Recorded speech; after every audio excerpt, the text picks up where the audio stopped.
Hello, hello, hello, beautiful business-minded people. It's exactly 3 o'clock, kaya umpisa na tayo. For the rest of the people na nandito, no, eto anak, ang tanong natin, no, at tanong ko, ito ba yung dialogue natin? Sinasabi ba natin na introvert ako, hindi ako marunong magbenta, hindi para sa akin yan? Sinasabi nyo ba yan? Ako kasi sinasabi ko yan dahil ako ay super super introvert. Sabi naman ng iba is ayoko mami and mag-post sa social media, nakakahiya. Parang nagyayabang ako. Akala ba natin nagyayabang tayo pag nagpo-post tayo sa social media para matulungan yung ating negosyo? Tapos yung iba naman, ito yung sabi. Sabi, pag may sales pitch, parang na-awkward ako. Feeling ko, no, fake ako or nanloloko ako. Yan. Now, how many times have we felt this way, anak? Tinitingnan ba natin ang mga successful business owners at iniisip na extrovert lang ang kayang mag-succeed sa sales? Pero hindi natin actually alam na may mga introverts pala na kumikita ng 6 figures a month, believe it or not. No? Not by being loud, but by being clear. Yun yung diferensya, yung word na clarity. So, what if I told you that quiet marketing pwede? And it is not about changing who you are. It's about using ang mga strengths natin para makapag-attract tayo ng clients bilang sarili natin, no? Not being plastic, not being somebody whom we are not. Be just by being authentic. Kaya anak, today, let us discover together kung ano ang quiet marketing that works. And meron tayong special guest na na-meet ko siya. Nung na-meet ko siya, nako, gustong-gusto ko yung kanyang presentation at kaya talagang kinorner ko siya para maimbitahan natin para we can learn from him, no? Para he can teach us how to build a business without being pushy or being fake or being plastic. Kaya I want you to stay until the end of this show. So, I'm really super excited to have our guest today. Dati, napagsabihan siya na, ako, napakatahimik mo, paano kang magsasucceed sa sales. Pero ngayon, meron na siyang 6-figure per month business. Meron siyang more than 20 years of experience sa pagbebenta from FMCG giants tulad ng Unilever and San Miguel to banking. Founder din siya and CEO of Uncap Digital Marketing Incorporated. Co-founder of Philippine Graphic Artists with over 196,000 members. Siya rin ay isang Canva ambassador. And last year, he was selected as an AI-ready ASEAN Certified Master Trainer. Imagine, no? Grabe, di ba? Kaya anak, dami ko nang sinabi, pero let's welcome the sales captain who proves that introverts can sell authentically. Si Cap Hernandez. Cap, welcome, super welcome. Before we dive to today's topic, no, paki-share naman sa ating mga viewers a little bit about yourself. Kesa naman sa i-introduce kita, I would like you to do the sharing yourself. Sino ka ba, Cap? What do you do? And why are you so passionate about helping introverts succeed in marketing and sales? Although ang ganda na po ng introduction nyo sa akin. I'm Cap Hernandez. I call myself, or people call me, the sales introvert. Sales introvert kasi yun nga, I've been in sales for 20 plus years. Pero ang hindi alam ng marami noon, introvert ako nung mga siguro mga 10 years ago na. Kasi nga medyo nabibuild ko na yung confidence. May time na medyo hindi na halata pag nagbebenta ako. Still talagang introvert, and mas gusto ko yung nasa bahay lang. Mas gusto ko yung pag lumalabas ako, mga friends ko lang yung kasama ko talaga, mga close friends. And kapag networking, imagine pag may mga business networking, nagwa-warm up muna ako. Kinakausap ko muna yung mga kilala ko. Then, yun tinatry ko nang kumausap ng mga ibang tao. Passionate ako kasi alam ko yung challenges ng mga introverts pagdating sa sales, pagdating sa business. Kaya yun yung yung parang pinaka-mission ko talaga is to be able to empower hopefully millions of introverts. Ako rin hanggang ngayon, para sa akin challenge pa rin yung pagiging introvert ko. Lalo na when it comes to pagbebenta. Yung mga nagbebenta sa amin, tinuruan ko, magaling akong mag-train na magbenta. Pero ako mismo, hindi ako makabenta dahil kung pumunta ako doon sa sa estante at I start talking to clients or customers, nagwa-walk out sila, iniiwanan nila ako, hindi nila ako mapansin. Kaya lalo akong naging introvert. That's why I'm very excited. So, ito to, marami akong questions na inihanda kay Cap dahil marami akong gustong matutunan. So, umpisahan na natin. Remember, ask your questions right away. Okay? So eto, first question ko, no, nabalitaan ko na si Cap was nasabihan siya na napaka-quiet mo naman. Paano kang magsasucceed sa sales? So, how did that moment shape the way you now teach marketing and selling to introverts? I'm sure that was a traumatic moment, but it was also an inspiring moment. Sige nga, Cap, kwentuhan naman kami. Sige po, kwento ko po yung nangyari nun. Ano kasi yun, first 2 weeks ko sa Unilever Philippines or Unilever Food Solutions. We had our training, inobserve ko yung mga teammates ko, yung manager ko. And akala ko nun, parang I was really trying my best na makipag-usap, magtanong, tumawa. Pero nung Thursday the second week, Thursday evening na after ng dinner, matutulog na dapat kami, nasa Baguio kami nung boss ko. Sinabihan niya ako bigla, Kap, ang tahimik mo, no? Paano ka makakabenta niyan? Sabi sa akin. Tapos yung sagot ko pa sa kanya, kasi introvert ako. Then ang sabi niya sa akin, Kap, hindi excuse yan. Kahit introvert ka or extrovert, dapat talaga makakabenta ka. Kasi ang mga salespeople, dapat dyan, they are the life of the party, maboka. So again, paano ka makakabenta? Then ako, wala na ako nasagot nun. Tapos natulog na kami. Pero hindi ako nakatulog, nakapikit lang ako, nag-iisip. Then, siguro yung realization ko nun is, yung unang-una, hindi excuse yung pagiging introvert. And at the same time, kasi after a month nun, tumawag siya ulit sa akin, sabi niya, Kap, anong ginawa mo sa area mo? Bakit ang taas ng sales mo? This is the highest sales ever. Wow. So, possible pala. Ang ginawa ko nun kasi, inaral ko talaga yung business, inaral ko kung saan ako makakakuha ng sales, inaral ko kung sinong mga clients ang may mga potential pa. So that's what I did. Pero after that pa rin kasi, tinatry pa rin akong sabihan na dapat maging extrovert ka. At sinusubukan ko pa rin maging extrovert nung time na yon. Then siguro mamaya i-reveal ko yung kung ano nangyari nung kakatry kong maging extrovert. Okay. Suspense muna, no? Eto, pangalawang question ko na. Sabi nila, balita nila, Cap, no? Ang chismis is you don't teach people to be louder online. You teach them to be clearer. Yan yung narinig-rinig ko sa tabi-tabi. So ano ba yung difference nun? Yung louder at saka clearer. Anong difference between attention and authority? Lalo na sa LinkedIn. That's a very good question, Mami N. Kasi yan din yung tinatanong din sa akin ng mga tao. So yung being louder kasi is equal to attention. Paano ka ba nakakakuha ng attention? Minsan sa online. Minsan may controversy. Minsan kailangan mo magsayaw.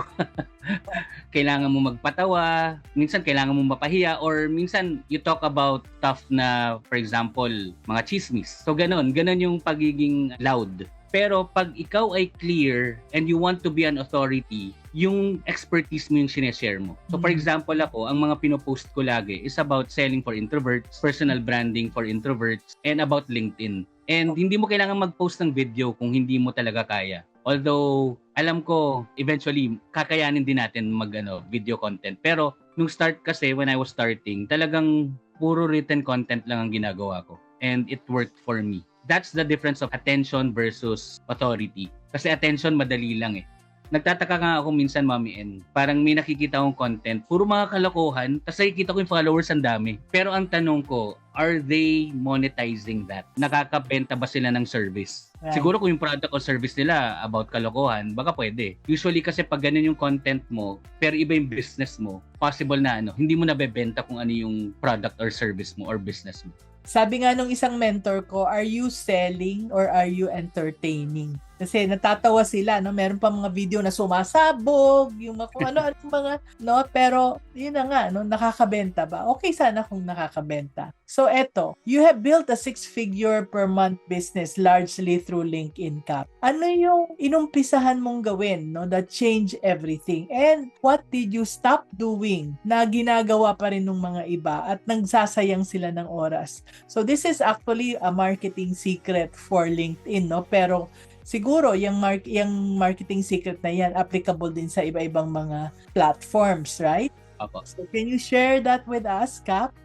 Story again, para mas makarelate yung marami. Noong 2023 kasi, when I decided to start my digital marketing agency, hindi ko ma-differentiate yung agency ko. Pag tinatanong ako, Cap, anong difference mo sa ibang marketing agency? Parang sagot ko, wala.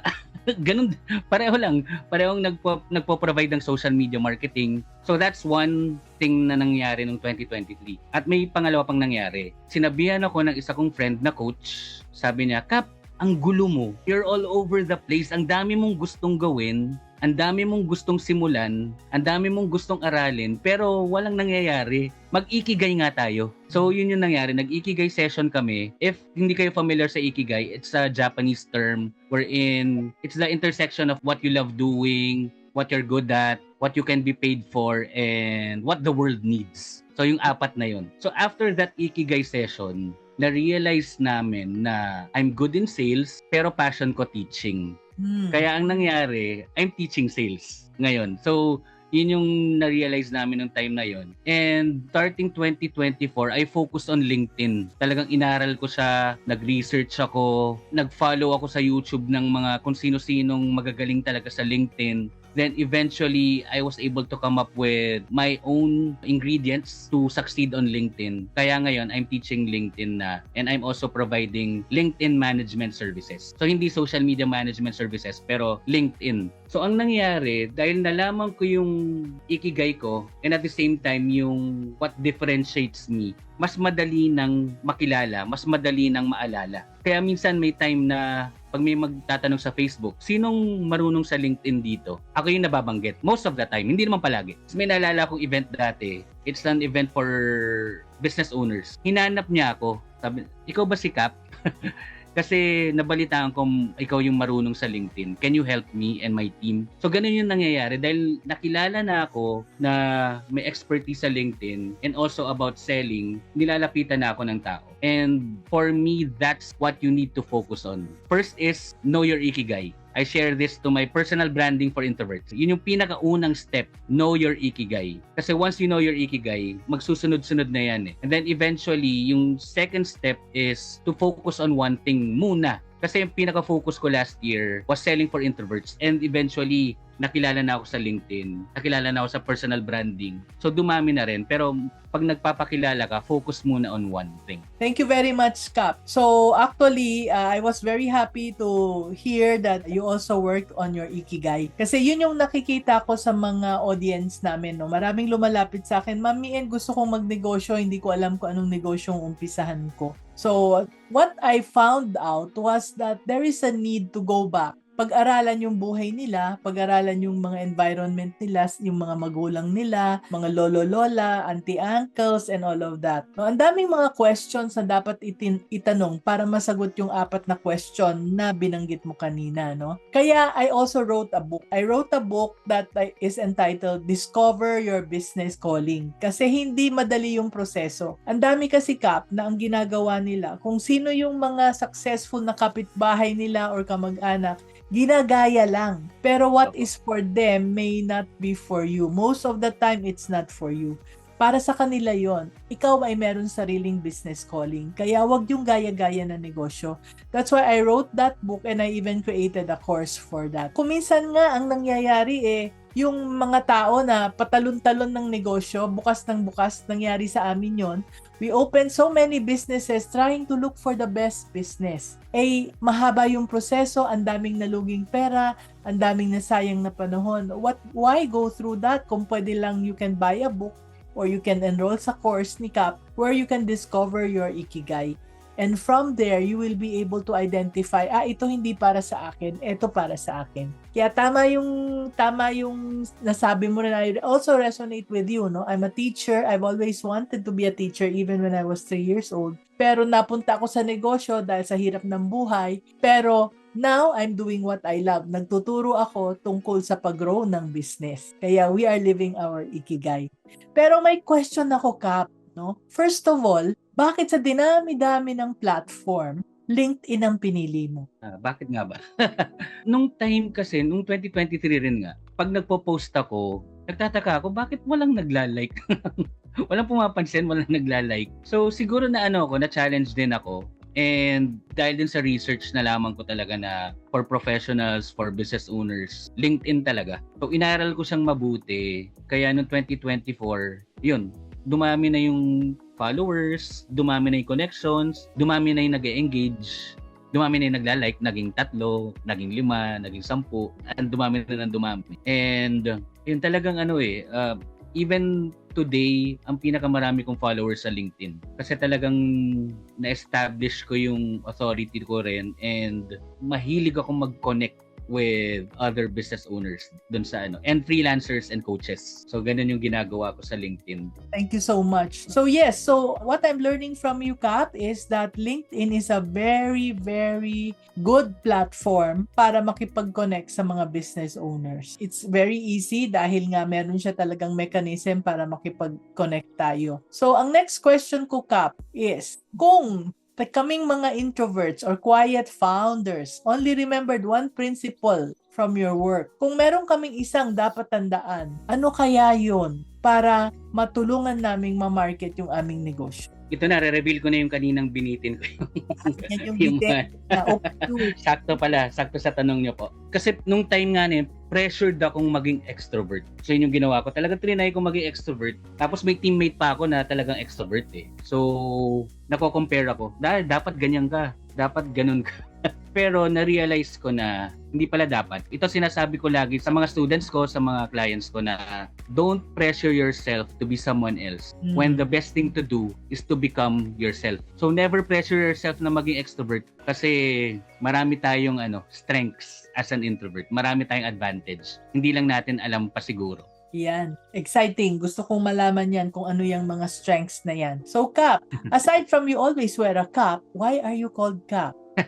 Favorite ko kasi Marvel ko, si Captain America. Kapag tinatago kong Cap, feeling ko macho at feeling ko Captain America. Nag-connect. Mahilig ako mag-Cap. Favorite ko si Captain America. So, ayun po, kaya Cap. Hindi naman Capistrano ang pangalan mo. Hindi po. Ang real name ko, Cameron. Cameron Rafael. Kaya lang hindi bagay yung Cam, Cam sa Opo, kaya po Kaya ko iniba rin. Dati, tawag sa akin Cam. So parang tawag sa akin, Cam. So iniba ko na lang.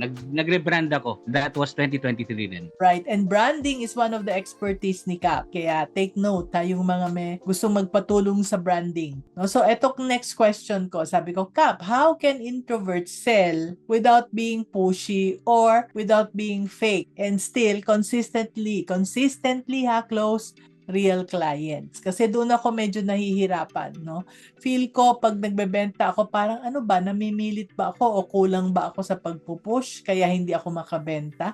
Can you teach me about how I can sell better? Familiar ba kayo sa Siguro yung mga nag-follow na sa akin or nakarinig na ng talk ko, baka familiar. Pero familiar ba kayo sa ma'am sir selling?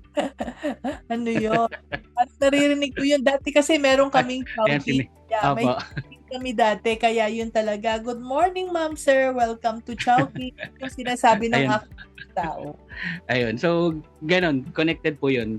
Ang tawag ko nga kasi doon, ma'am, sir selling. Parang, ma'am, sir, bili na kayo. Yun kagad yung sinasabi. Pero hindi mo pa alam kung ano yung kailangan ng client or ng customer. So, siguro for us to really sell na hindi tayo pushy, I'll give you 3 steps. First is to research. Research about the client. Muna, nakakausapin mo. Research about the company, research about the industry, research ko yung mga possible na challenges na niya agad. So that's 1. Second is to prepare your questions. Then, once you prepare it, of course, tanong mo sa client. Pero how do you prepare? Dati naalala ko, nung wala pang mga AI, ang hirap mag-isip ka, lilista mo talaga yung tanong. Pero ngayon, imagine sa AI, ang gagawin mo na lang, I'm a digital marketer. I'll be talking to a restaurant owner. What are the potential questions that I can ask this restaurant owner? So malilista na kagad yun. Give me top 10 na lang. Yun, minsan top 10 na yung hinihingi ko kagad eh. Ang dali na maglista, ang dali nang magtanong at mag-come up ng questions. Ang ginagawa ko pa nga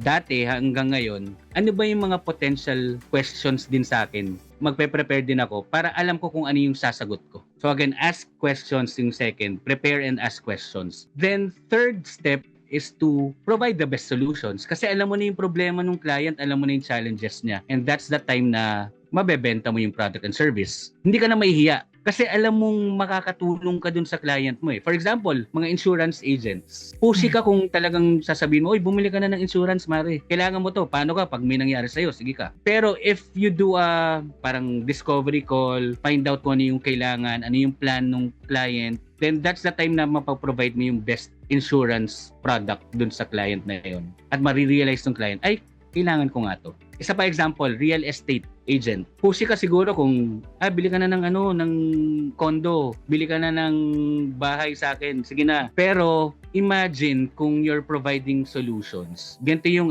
or you're adding value. Ganito dapat yung mindset mo nun eh. You're helping people find their dream homes. Parang you're helping people invest in something na eventually mag-appreciate. So, add value instead of just pushing your product. Add value and provide the best solutions. Provide the best solutions and add value. Yan ang narinig ko. Of course, yung mga steps, no? Pero finally, ang importante is ang focus natin. Kasi yung iba kasi nakafocus sa kwarta, sa pera. The more tayo nakafocus doon, the more tayo hindi nakakabenta.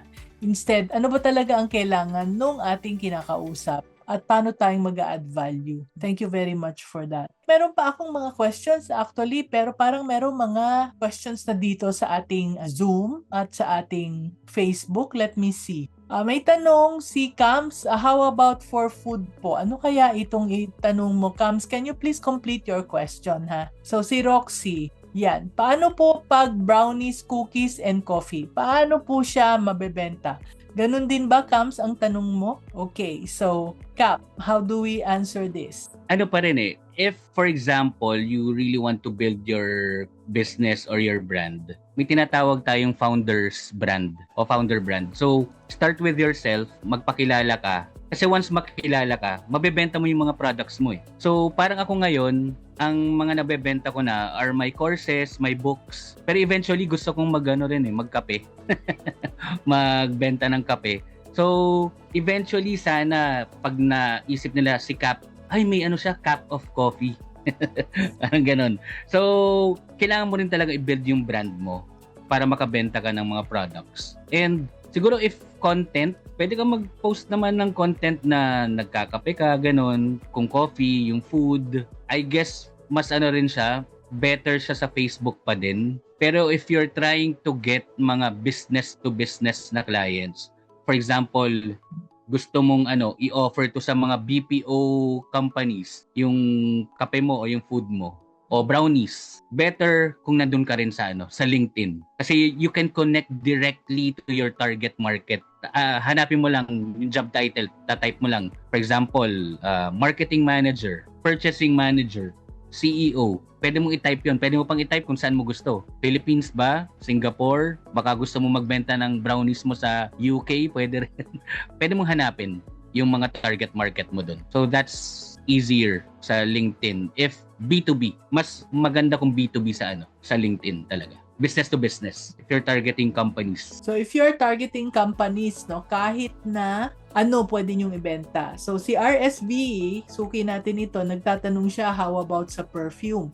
Ganun din. How do you add value? Depende kung ano yung hinahanap ng customer mo. Pero itong sa LinkedIn is talking about businesses who will buy your perfume. Baka pwedeng may negosyo na bibili ng mga perfume mo o kaya cookies mo at kung anong food ka meron for whatever occasion, no? Baka pamigay. So baka meron ding mga naghahanap ng giveaway. So mga businesses din, no? Yung mga events na negosyo na naghahanap ng pang-giveaway sa mga events nila. So that is, you can sell it sa LinkedIn. Yun ang malakas sa LinkedIn, right? Opo. No, okay, so this is another question from Facebook as well, from Perfect Craftology.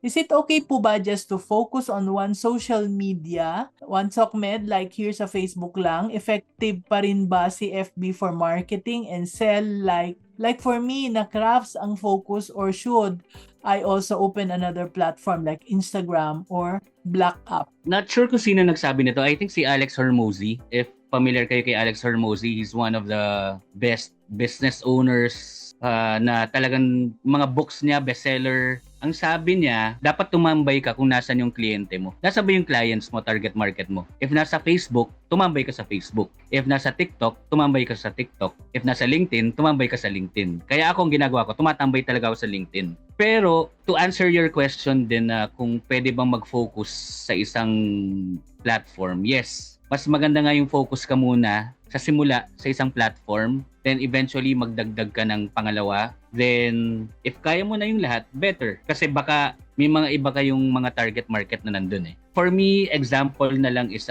yung mga students ko usually sa LinkedIn, kasi may mga workshops ako every month, mas maraming nag-enroll sa akin through Facebook. Pero yung mga clients ko galing sa LinkedIn. So mga done-for-you services ko, mga LinkedIn management services, mga LinkedIn coaching, mas marami ang nag-reach out na sa akin galing sa LinkedIn. So, ganun. Iba yung tumatambay.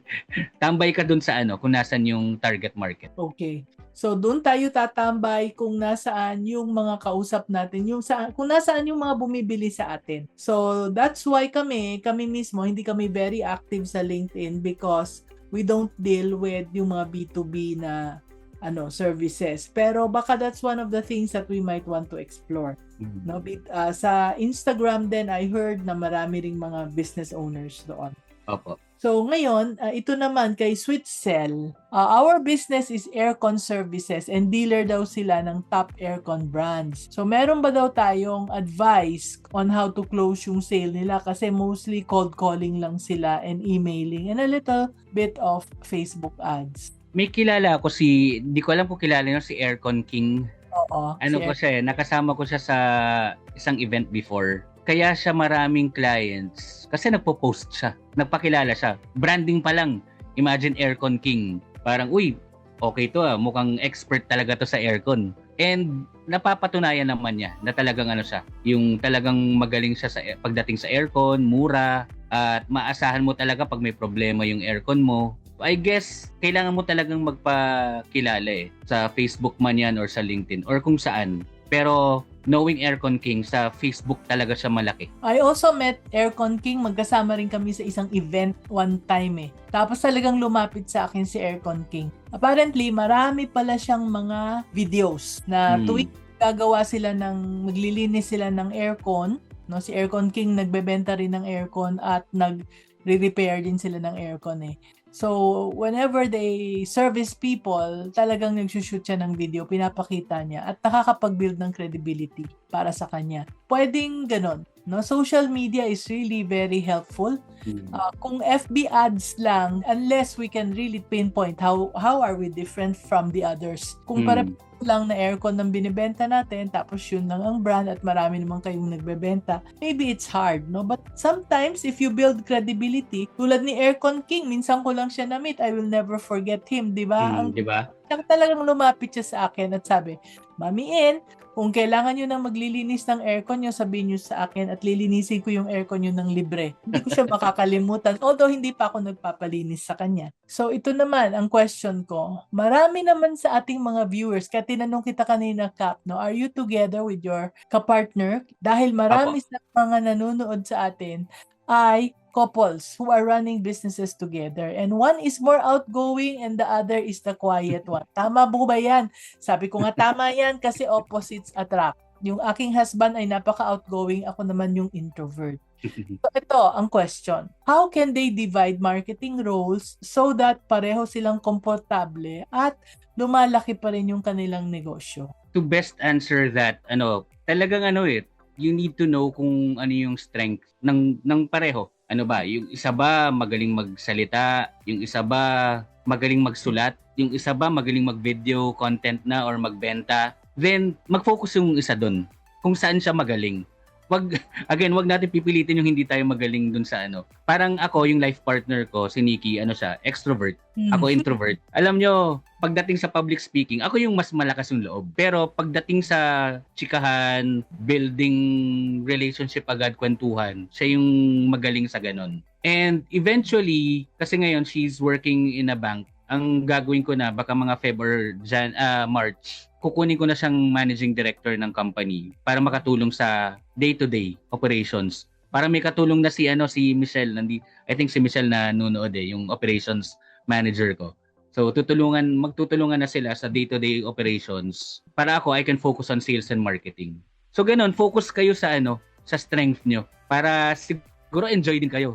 Imagine kung ang role mo is cold caller, pero ayaw mo namang magbenta, 'di ba? So focus ka dun sa sa strength mo, focus ka sa ikigai mo. So, Kap, yung aking pangalawang anak, no, si Angie, used to work with kinuha siya direct from college ng Unilever as well. Oh. So, when she worked for Unilever, naging brand manager siya. Tapos, siya yung nagturo sa akin kasi introvert din siya. She's a CPA pero sa marketing ang hilig niya.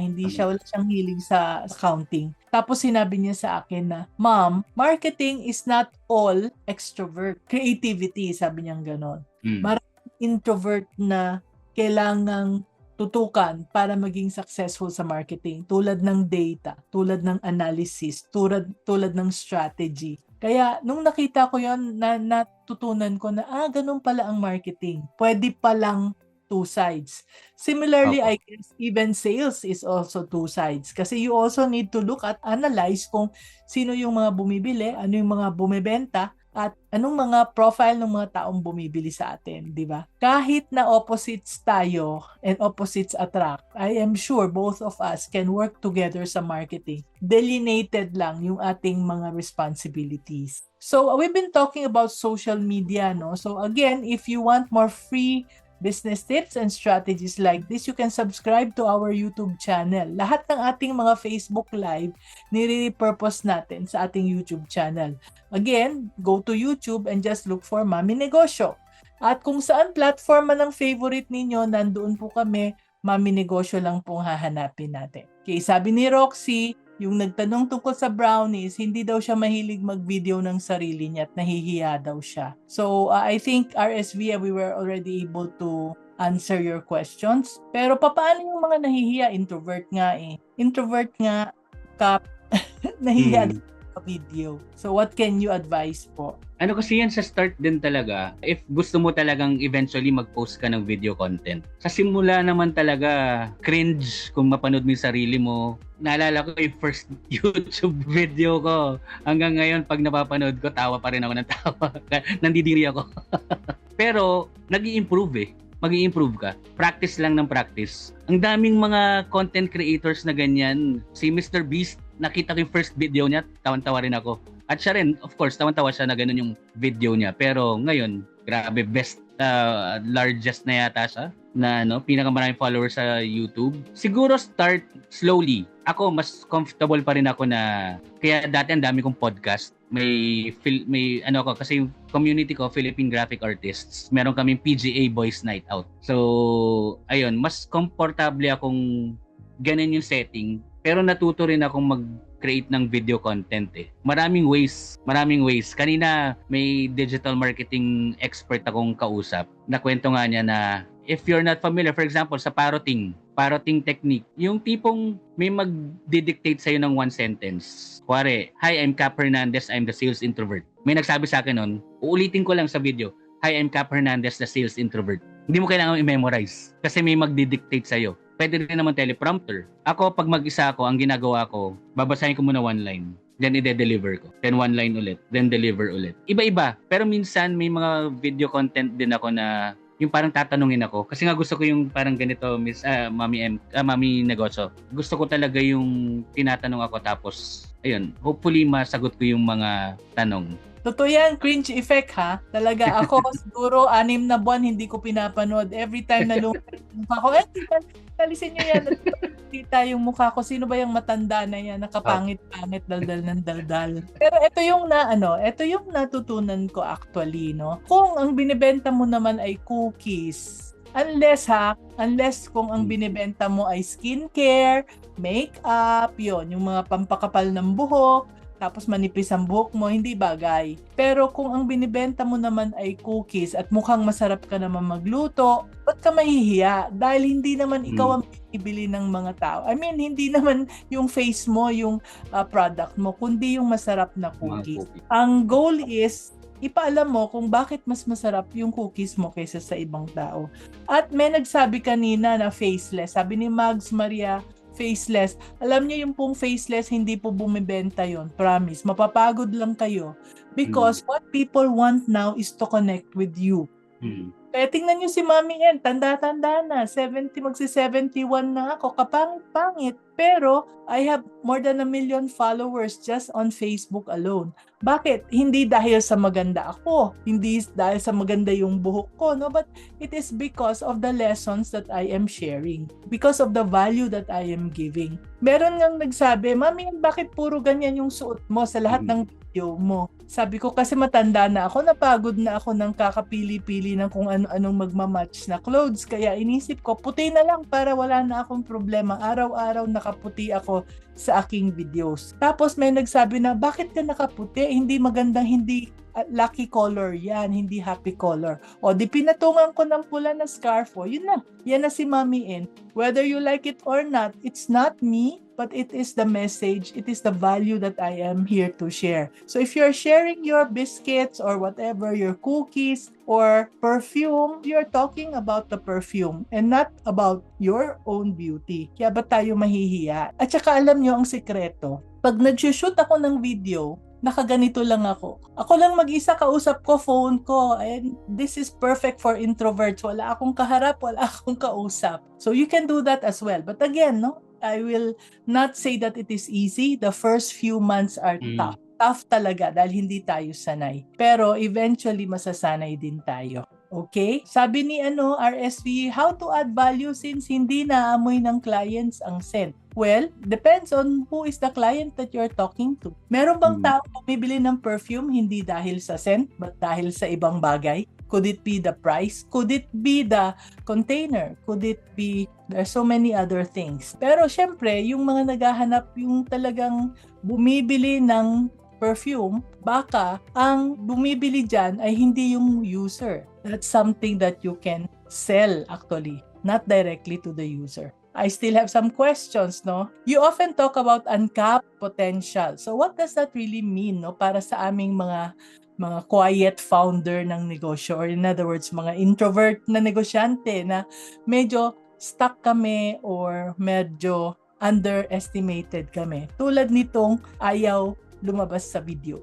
Yung uncapped potential, ano kasi yan? Kaya uncapped potential, unang-una, pangalan ko cap. Then, uncapped kasi meaning tanggalin yung cap, 'di ba? Pero hindi ko tatanggalin yung cap ko ngayon. Uncap your potential means ano kasi, parang tinatanggal mo yung cover, tinatanggal mo yung lid na nagli-limit sa iyo to really reach or to reach your potential, to uncap your potential. So, paano mo ba magagawa 'yon? Parang unang-una, of course, mindset na dapat you have growth mindset. Yung tuloy-tuloy ka lang talagang mag-grow, mag-aral, and kasi ang dami dyan yung fixed mindset. May friend ako, nasa call center na siya for ilang years. Supervisor siya. Then, inalok siya, pwede ka bang maging manager? So, may hawak na siyang supervisors. Grabe yung sagot niya. Parang, hindi niya daw tinanggap. Okay. Of course, hindi na niya sinabi yung reason. Pero sinabi niya sa akin yung reason niya. Yung reason niya kasi, gusto niyang mag-games. Baka hindi na siya makapag-games. Kaya, hindi niya tinanggap yung offer. Imagine ilang years na siya sa call center. Okay, sana siyang mag-manager pero may fixed mindset siya eh. Okay na ako dito. And if you have a growth mindset, talagang aralin mo eh. For example, introvert ka nga, hindi mo kaya mag-video content, then aralin mo. One best example na lang. Again, puro personal stories yung kinakwento ko. Course ko kasi nung college, music. After that kasi, I wanted to work sa corporate. Gusto ko mag-corporate. So ano ba yung best way to do corporate? Wala akong maisip nung time na yon. Kaya nag-apply ako as a credit card sales agent sa isang agency ng Citibank. And doon ako natutong mag-sales. Doon ako natutong mag-cold calling. Tumatawag ako ng 100 names per day. Ang gamit ko lang telepono, ballpen, papel, ruler. Kasi ang liliit ng sulat. So, kailangan naka-ruler para ma-dial mo yung ma-dial mo yung tamang number. And basa lang ako ng books. Kung kita nyo, ang dami kong books dito. Talagang tuloy-tuloy akong mag-grow, matuto. every day nanonood ako ng YouTube content na may mga pina-follow kasi ako talaga ng mga idol ko sa business, mga ganun. So, talagang tuloy-tuloy lang akong mag-grow. And that's the meaning of uncapping your potential. Parang tuloy-tuloy lang. May favorite quote ako from Step Up 3, if you're familiar with a movie na about dance. Yung movie, sinabi ni Moose dun sa part 3, sinabi niya dun sa huli, to travel is better than to arrive. Kasi when you're traveling, ang dami mong matututunan, pwede kang madapa, pero matututo ka, babangon ka rin, then tuloy-tuloy lang yung journey. Pero kapag, kunwari, nag-arrive ka na dun sa destination mo at tumigil ka na dun, ano nang mangyayari? Wala na, stop na yung learning mo. So, continuous growth lang, continuous improvement talaga. Continuous improvement. No, ito si Waki Villanueva from Facebook, no, for transport or shuttle service and car rental. Can you give him tips on how he can market better? Ewan ko kung si Waki ay introvert, pero yeah, siguro introvert siya, nandito siya. Ano yan parang may friend kasi ako na may tents naman. Mga tent, nagbebenta sila ng tent or nagpaparent. Tinignan ko yung Facebook niya, puro about dun sa product. Sabi ko sa kanya, pare, chinek ko yung Facebook account mo. Better sana kung may mga educational content dun about tents or kung yung brand mo patawa, so dapat may mga memes. So depende sa brand mo Huwag mong pipilitin kung nagpapatawa ka sa FB page mo pero hindi naman pala ganun yung branding mo. So wag lang puro product, wag puro product ang pinopost mo. So post na siguro magkwento ka rin, ito yung natulungan ko dahil sa travel or sa transport services ko. Ganon, dapat may mga educational content. Magkwento ka about it, personal story. Ito may i-share ako. Nag-post ako ng ng rock bottom moment ko. I think mga 2 years ago. Dami talagang nag-like, nag-share. And there's this one person here, si JC Calvento, siya yung ng stars. Nag-reach out siya sa akin after, I think siguro after a couple of months. Sabi niya, Cap, nabasa ko yung yung founder story mo, yung personal story mo, yung about dun sa rock bottom moment. Kaya siya nakarelate siya sa akin, pero nag-reach out siya sa akin kasi feeling niya makakatulong ako sa kanya dahil sa expertise ko na. So, importante, minsan mahilig din talaga ang mga tao sa mga kwento. So, tayo pag may kwento, talagang nakikinig tayo or nagbabasa Right. Agree ako, no? Kahit na ako yung aking rock bottom moments din. Kinikwento ko every time I talk. Tapos kahapon sabi ko dun sa kausap ko, sabi ko, sawang-sawa na akong ikwento yung aking rock bottom moments. Parang sobrang dramatic naman ni Mami. Kaya lang yung gusto malaman ng mga tao. People relate with you because they know you are human. Pero maganda yung tinuro mo ngayon.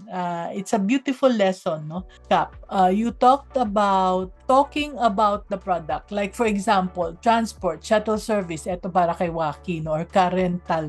You can talk about cars, you can talk about shuttle service, you can even talk about what do you look for when you look for a car rental company. Diba? Ano yung importante? Kasi yung mga tao ngayon, puro presyo lang, pero hindi nila alam na merong dapat hanapin sa car rental company. So, balikan natin yung RSV, yung sa perfume. Balikan natin yun. No? You can talk about puro buy my perfume. You can talk about what are the kinds of perfume. Iba yung perfume, iba yung iba-ibang klase ng mga perfume Cologne. Mga cologne. Anong difference ng perfume at saka ng cologne? Tapos bakit kailangan ba nating mag-layering? Yung shampoo ba at saka yung ating perfume dapat pareho ba ng amoy?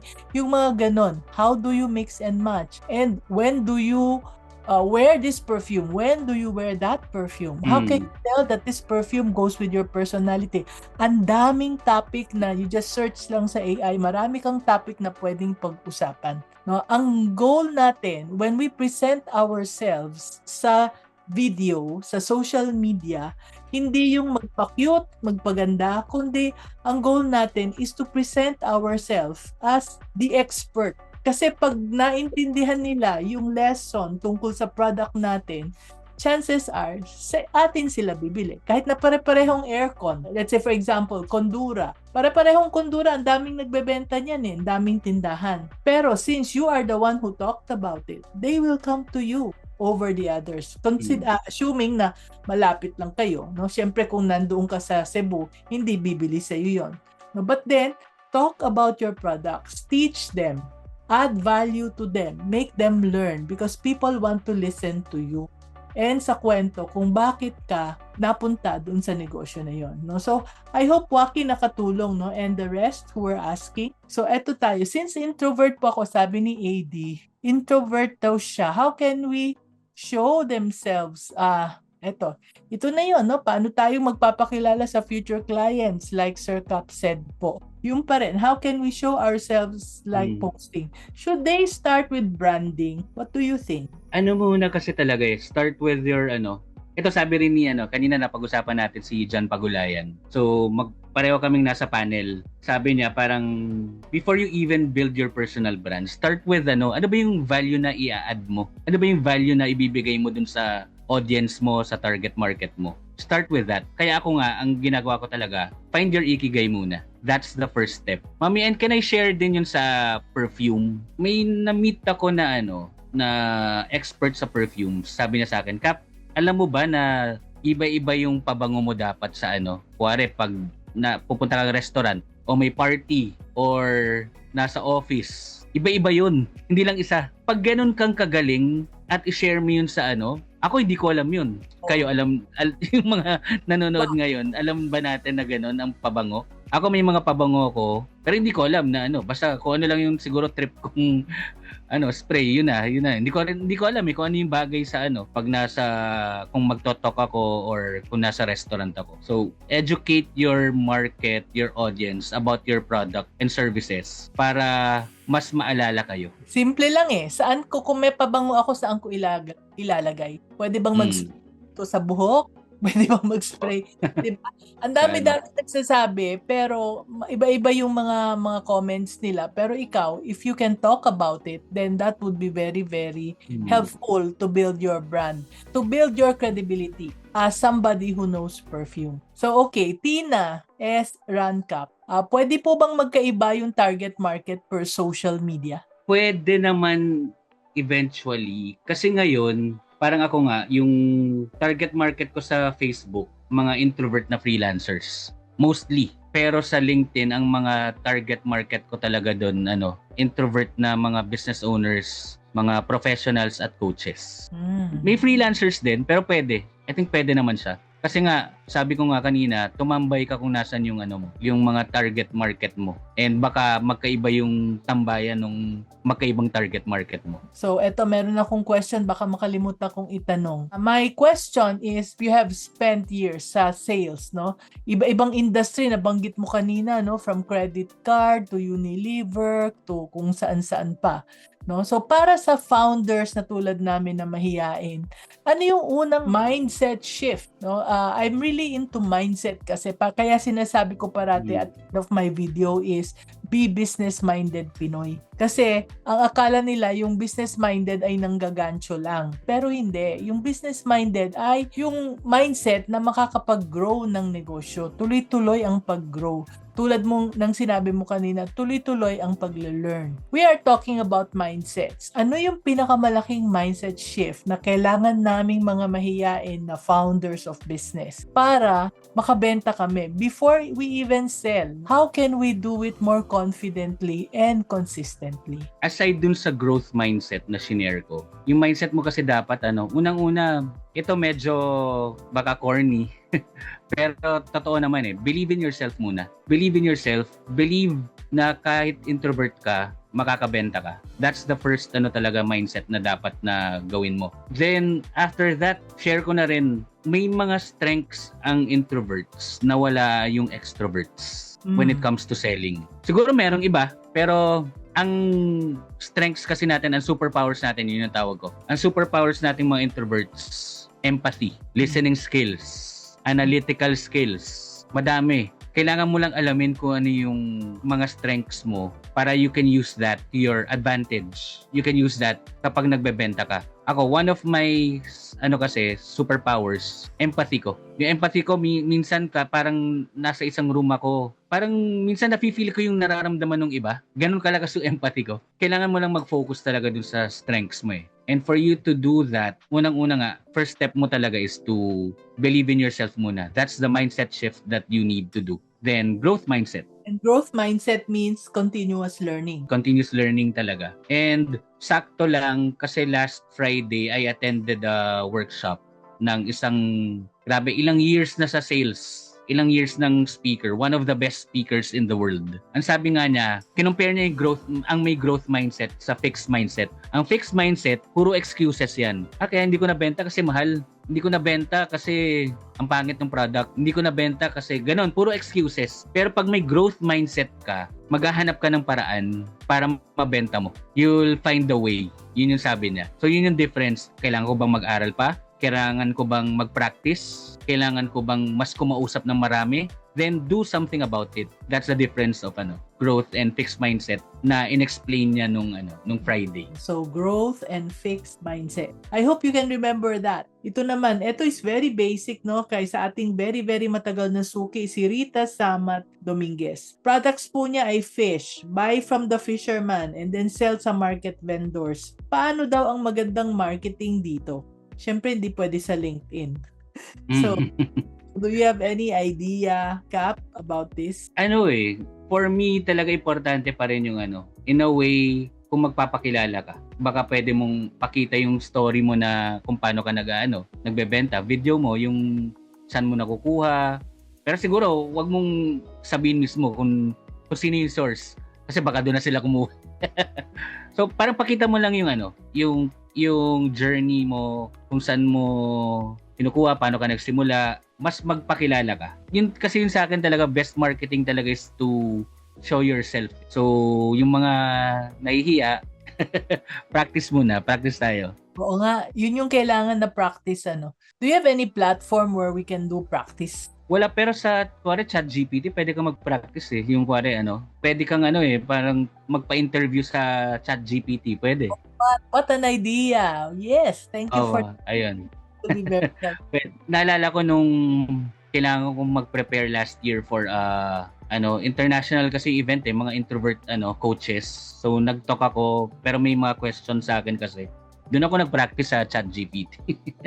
Ano yung pwedeng itanong na question? Opo. So kay Rita, since suki ka, sasagutin kita. I will try to answer you pero wala akong experience sa pagbili ng isda from fishermen and to sell sa market vendors. Pero ang gusto kong itanong is, bakit bumibili sa iyo ang mga market vendors? Bakit hindi sa iba? There must be a reason why you are successful, Rita. At sa iyo bumibili itong mga market vendors na to. So what you need to do lang is kung ano yon, you let more market vendors know kung anong meron ka. For example, if you are selling the freshest fish, ikaw yung pinaka-fresh na fish sa buong market. Kaya sa iyo bumibili itong mga market vendors na to. Then probably you can show the other market vendors na, yung aking isda ay mas fresh kaysa sa iba. So marketing is just letting more people know about what it is that you offer so that they will come to you and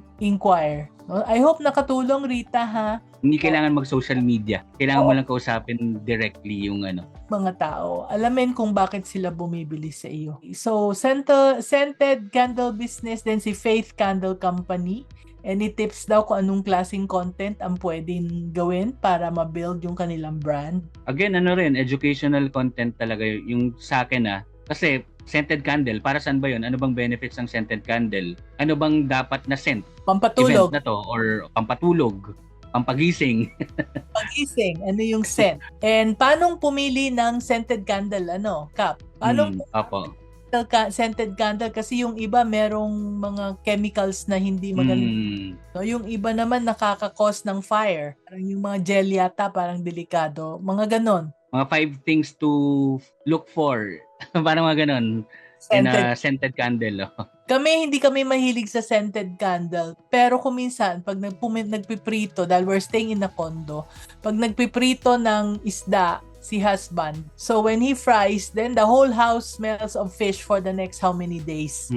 So kaya ang solusyon namin dyan ay scented candles.